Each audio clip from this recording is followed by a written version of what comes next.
Hello everyone, welcome you all to our first ever Skip Talk podcast. Today we are going to discuss a very peculiar and common issue being faced by across industries interior vendors. The challenges faced by interior vendors and how to mitigate them. आज हमारे साथ industry expert mister AP ओझा हैं जो इस business में इस trade में पिछले 15 सालों से हैं और इन्होंने हर छोटे बड़े क्लाइंट के साथ काम किया है, चाहे वो मल्टीनेशनल कंपनी है, चाहे वो बैंक है, चाहे वो इंश्योरेंस कंपनी है, एनबीएफसी है, तो इनफैक्ट रेजिडेंशियल में भी इन्होंने बहुत काम किया है। तो आज हम इनकी एक्सपर्टीज से जानेंगे कि एग्जैक्टली आज के दौर में एक वेंडर जिसे हम कहते हैं जो इंटीरियर प्रोजेक्ट्स करता है, नया ऑफिस बनाता है, रेनोवेशन का काम करता है अक्रॉस कॉर्पोरेट एंड जो रिपेयर मेंटेनेंस भी करता है डे टू डे, उनके बारे में जानेंगे। तो ओझा जी बहुत बहुत स्वागत है आपका स्किप टॉक में। तो आप थोड़ा सा हमें बताएंगे अपने बारे में। नमस्ते, मैं Dev Shah Ojha, founder and CEO ABC IPL। मैं पिछले 15-20 सालों से इस इंडस्ट्री में हूँ और कई सारे बैंक्स, NBFCs, मल्टीनेशनल कंपनीज के साथ रिपेयर मेंटेनेंस से शुरू किया और प्रोजेक्ट कर रहा हूँ आज के डेट में। प्रॉब्लम्स हर तरह के आते हैं, जिसमें मेन इश्यूज करें 2-3 तरह के इश्यूज जो हैं वो पूरे इंडस्ट्री फेस करती है। तो ओझा जी आज हम बेसिकली बात करेंगे आपसे कि जो रियल इंडस्ट्री चैलेंजेस हैं इस इंडस्ट्री के, वो क्या हैं, उनके प्रैक्टिकल सॉल्यूशंस क्या हैं, वो हम आज जानेंगे ओझा जी से। आज हम इंटीरियर वेंडर से रिलेटेड सारी बात करेंगे। ओके, ये हमारा पार्ट 1 है, इसके बाद हम पार्ट 2 भी रिलीज करेंगे। तो जो मेन चैलेंजेस हैं आज की डेट में इंटीरियर वेंडर्स के, वो आपके हिसाब से क्या है ओझा जी? फर्स्ट चैलेंज की बात करें तो पेमेंट की इशू एक बड़ी इशू है।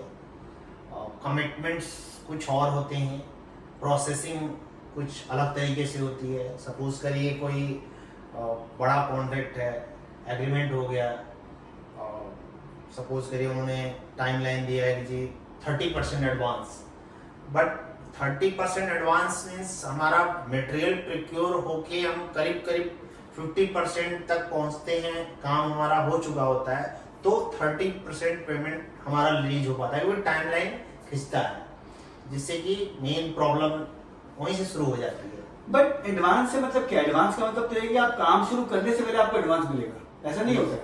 ऐसा होता नहीं है। ऐसा होता है, कॉन्ट्रैक्ट में लिखा होता है कि एडवांस के साथ आपको काम दिया जा रहा है, बट मतलब वो प्रोसेस के नाम पे डिले हो जाता है।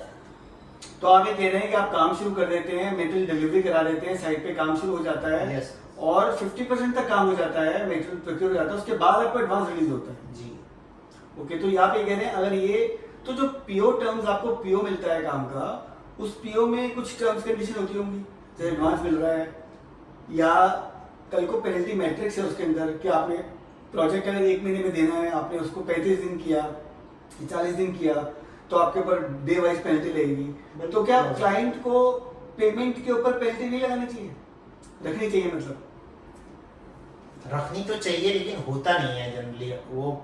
आप एक्चुअली हमारा कोई ऐसा मतलब सिस्टमेटिक सिस्टम कहीं मार्केट में है नहीं कि हम ये प्रॉब्लम सामने करें और उसका सोल्यूशन मिले। तो जो कॉन्ट्रैक्ट मिला उसको एक्सेप्ट करना पड़ता है, क्योंकि काम करना है।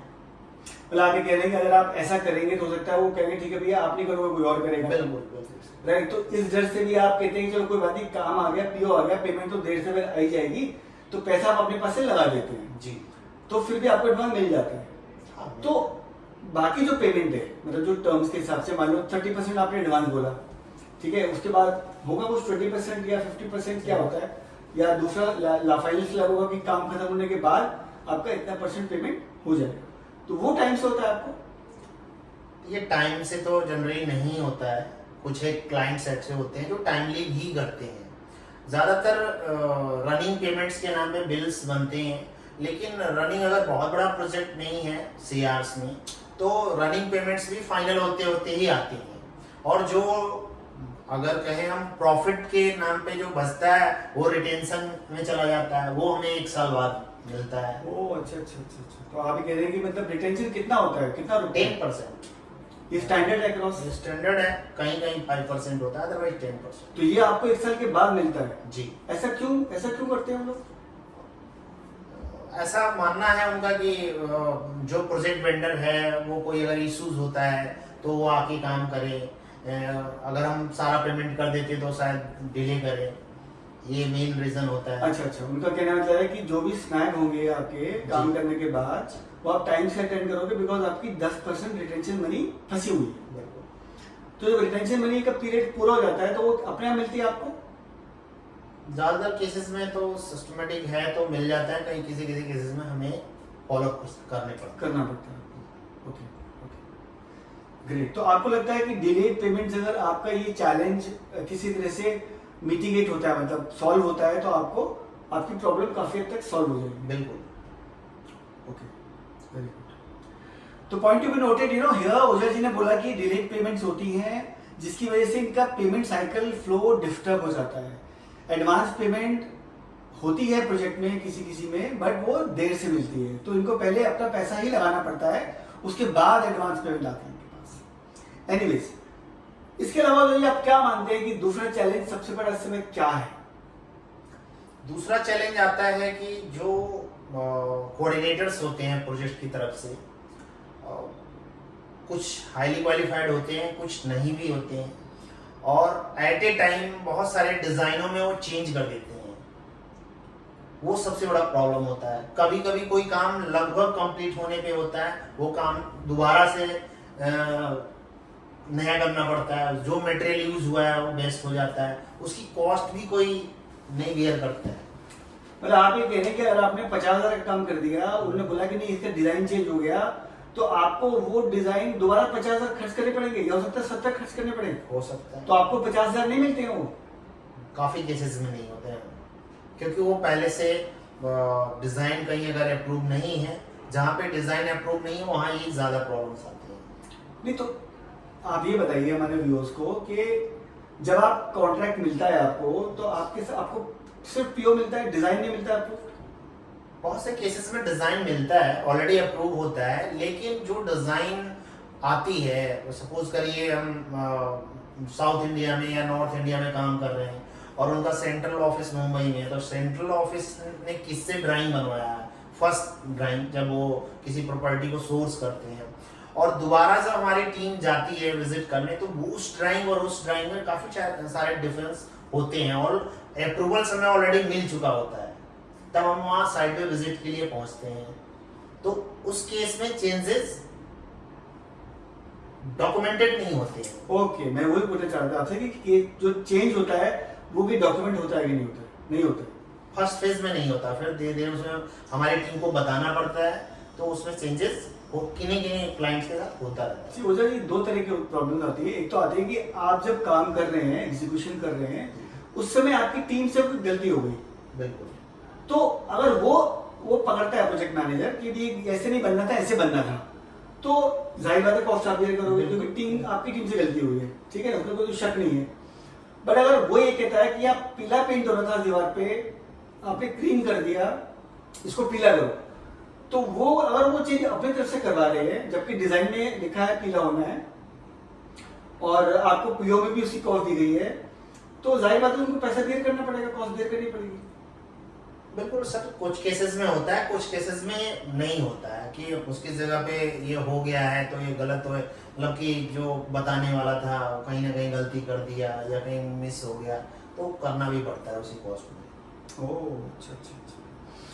तो ओझा जी का मानना ये है कि जो टेक्निकल चीजें होती है, कुछ कुछ उनमें चेंजेस जो होते हैं during the execution of work, काम के दौरान, वो कहीं ना कहीं हिट करते हैं, उनकी वजह से इनकी टाइमलाइन को भी हिट होता है, मतलब प्रोजेक्ट डिले होता है और कॉस्ट इम्पैक्ट भी आता है। काफी सारे केसेस में कॉस्ट क्लाइंट बियर करता है, कुछ केसेस में क्लाइंट नहीं भी बियर करता। जहां पे क्लाइंट नहीं बियर करता वहां पे इनको खुद कॉस्ट बियर करनी पड़ती है। इसका साफ सा मतलब है कि वो मार्जिन, वो एक्सपेंस इनके प्रॉफिट परसेंटेज में से चला जाता है। मतलब अगर ये 1 रुपया कहीं से कमाना था इनको और 20 पैसे का एक्सपेंस हो गया, तो ये आप उस प्रोजेक्ट को खत्म करने के बाद 80 पैसे ही कमा पाएंगे, जो कि 1 रुपया हो सकता था। राइट हो ग्रेट। ओके, सो ऊषा जी, आप अभी ये बताइए कि आपके ट्रेड में आपको लेबर की प्रॉब्लम कितनी आती है? सर लेबर मतलब बिल्कुल ही प्लेन लेबर, मतलब जिसने कोई काम नहीं आता है उसकी तो ऐसी कोई प्रॉब्लम नहीं है, वो तो मिल जाती है। सबसे बड़ा प्रॉब्लम जो है वो टेक्निकल मैन पावर्स की है। लाइक कारपेंटर है तो ट्रेंड है, प्लम्बर है तो ट्रेंड है, जो वो हैं, मतलब ये बहुत बड़ा चैलेंज है। ऐसा नहीं सिर्फ मेरे लिए, पूरे इंडस्ट्री के लिए बहुत बड़ा चैलेंज होगा, ऐसा मैं समझता हूँ। क्योंकि जो भी इस तरह के काम है लाइक एग्जीक्यूशन का, वो पूरी तरह से प्रॉब्लमेटिक है। मार्केट में देखते हैं अगर हम, कोई सीखना नहीं चाहता है। कोई सपोज करिए हाई स्कूल भी कर रखा है, इंटर भी कर रखा है या ग्रेजुएशन भी कर रखा है, तो अदर तरह के काम में वो जाना पसंद करता है, लेकिन इस काम में आना पसंद नहीं करता, जिसकी वजह से मैंने वही लोग इस फील्ड में हैं जिनका कोई ना कोई पहले से इस फील्ड में काम कर रहा है। अच्छा, मतलब आप कहना चाह रहे हैं पुश्तैनी काम, मतलब उनके पापा, उनके दादा ये सब काम करते आ रहे थे, अब बच्चे जब हुए तो वो भी सीख गए, अब वो भी कर रहे हैं।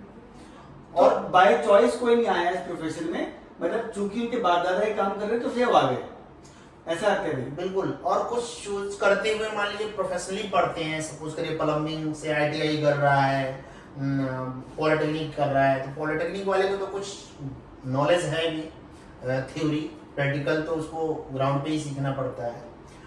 जो ITI वाले बच्चे आते हैं, उनसे अभी तक जो भी बच्चे मिले हैं, हमें ऐसा लगता है कि उनको टेक्निकल नॉलेज का बहुत बड़ा गैप है।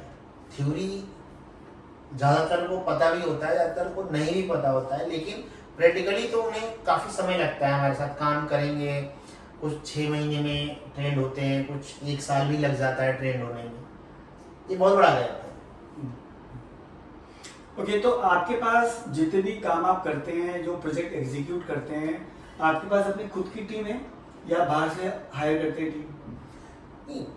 डिपेंड करता है प्रोजेक्ट टू प्रोजेक्ट। अगर बड़ा प्रोजेक्ट है तो उसमें हमारे कॉन्ट्रैक्टर्स जो होते हैं उनको हम काम देते हैं, उनकी मैन पावर होती है। और हमारी इन हाउस टीम जो है वो ज़्यादातर रिपेयर मेंटेनेंस पे है और प्रोजेक्ट में सुपरविजन्स में हमारी टीम काम करती है, लेकिन जो ग्राउंड वर्क है वो हम सबलेट करते हैं। ओके, तो आप ये बताइए हमको कि जो फेस्टिवल्स आते हैं, त्योहार आ गए, तो त्योहार पे लेबर छुट्टी लेती होगी? बिल्कुल लेती है। तो आपके पास मैक्सिमम लेबर कहाँ से आती है, किस स्टेट से आती है आपके पास? अगर जॉब ओरिएंटेड स्टेट की बात करें तो प्लम्बिंग के लिए सबसे बड़ा स्टेट हमें लगता है कि उड़ीसा से बच्चे आते हैं। अदर तरह के काम के लिए carpentry, painting, MP, Bihar, UP, इन अलग अलग स्टेट से लोग मिलते हैं। तो मतलब जब कोई फेस्टिवल होता है, मान लो बिहार से लेबर है और छठ पूजा है दिवाली के बाद, तो उस समय वो छुट्टी भी आते होंगे जी। तो कितना लंबा गैप हो जाता है? मतलब उस समय आपको लेबर की प्रॉब्लम होती होगी। अगर आपको कोई काम चल रहा है तो जाहिर बात है क्लाइंट तो बोलेगा मैंने काम बंद कैसे किया, आपने काम तो बंद नहीं कर सकते। अब मान लो अगर 2 इलेक्ट्रीशियन है आपके पास, वो एक प्रोजेक्ट पे काम कर रहे हैं और वो बिहार चले गए छठ पूजा पे, तो आप उसको रिप्लेस कैसे करते हैं? रिप्लेस क्या कर सकते हैं, क्योंकि वो ऑप्शन नहीं देते हैं। वो लेबर उस लेवल की होती है कि वो छुट्टी मांगने में विश्वास नहीं करती है। वो सेल्फ डिसीजन लेके बैठा हुआ होता है कि मुझे जाना है तो जाना है, आप कुछ और देखिए। तो उस समय हमें कॉन्ट्रैक्टर्स को इसीलिए अपने सपोर्ट में रखना पड़ता है। वो कहीं ना कहीं अरेंजमेंट करते हैं जिससे हमारा काम कंटिन्यू। तो मतलब आप बैकअप रखते हैं इस चीज़ का, नहीं तो क्या है कि आपका काम सफर करता है। बिल्कुल बिल्कुल। तो ये बहुत बड़ा चैलेंज है पता आज की डेट में स्किल्ड लेबर का, कि जहाँ पे किसी कोई भी वेंडर, इंटीरियर वेंडर, उसको चैलेंज आता होगा। इनफैक्ट उसकी खुद की लेबर है, आपकी जो खुद की लेबर है, जो आपकी सैलरी पे है, वो भी छुट्टी मार जाती होगी बिना कहे। बिना। ओके, तो ये प्रॉब्लम बहुत बड़ी है। क्लाइंट तो बोलता है मेरा काम चल रहा है, मेरा काम सफर नहीं करना चाहिए, लेबर है चलिए, मुझे तो मतलब नहीं, मैंने काम XYZ को दिया है तो मुझे तो उससे मतलब है। आप किससे कराते हो, किससे नहीं कराते हो, आपका लुक आफ्टर है। मेरा काम मेरी स्पेसिफिकेशन के हिसाब से होना चाहिए, मेरे डिजाइन के हिसाब से होना चाहिए, बाकी आपकी सरकर्मी। So it's a big challenge, ये बहुत बड़ा चैलेंज है। आई एम श्योर जितने भी इस फील्ड में लोग हैं, वेंडर्स हैं, सर्विस प्रोवाइडर्स हैं, वो सभी समस्या से जूझ रहे होंगे। वेरी गुड दादा जी। इसके अलावा भी आप सोचते हैं कि जो आज के युवा हैं जो काम करना चाहते हैं बट वो सीखने में कम विश्वास रखते हैं, वो सोचते हैं सीधा सीधा मेरी नौकरी लगे और हम पैसे कमाना शुरू कर दें। तो आपको लगता है कि आज के युवा को जो ज़्यादा पढ़ लिख नहीं पाते हैं या उनको पढ़ाई में मन नहीं होता है, तो उनको इस ट्रेड में आना चाहिए, उनको कारपेंटरी ट्रेड में, इलेक्ट्रिकल ट्रेड में आना चाहिए और काम करना चाहिए, क्योंकि अगर वो नौकरी नहीं करेंगे तो उनमें बिजनेस करेंगे, सीधी सी बात है। इसमें दोनों डोर खोलते हैं सर। अगर हम काम करना चाहें, जो भी लड़का काम करना चाहता है अपने हाथों से, उसके लिए भी इसके अंदर ओपन है सोर्सेस। और अगर कोई कंपनी बनाना चाहता है, लाइक कोई भी फर्म बनाया, उसके से थ्रू हमारे साथ काम कर सकता है। हमारे तरह बहुत सारी कंपनीज हैं जो ये ऑफर करती हैं।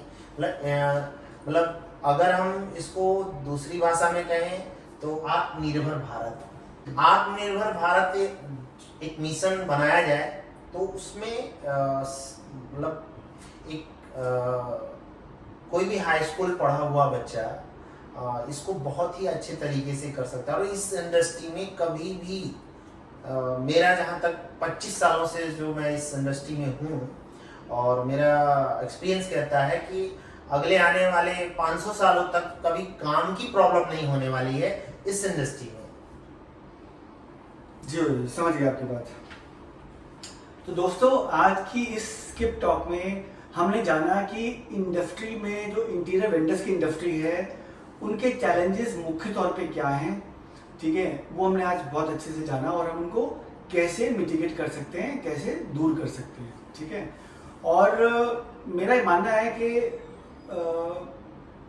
जितने भी लोग इस प्रोफेशन में हैं वो एक बार दोबारा सोचें, अपने क्लाइंट से दोबारा बात करें कि जो प्रॉब्लम उनको फेस हो रही है उसको हम मिलके कैसे दूर कर सकते हैं। तो ओझा जी, बहुत बढ़िया आपसे बातचीत हुई आज। आपने बहुत हमें चीज़ें बताई जो हमें नहीं पता थी इस बारे में, ठीक है। और आज का सेशन बहुत इंसाइटफुल रहा। इसको हम और बेहतर बनाने के लिए क्या कदम उठा सकते हैं, ये हम आपसे अगली स्किप टॉक में बात करेंगे और कुछ मुख्य कारण के साथ में।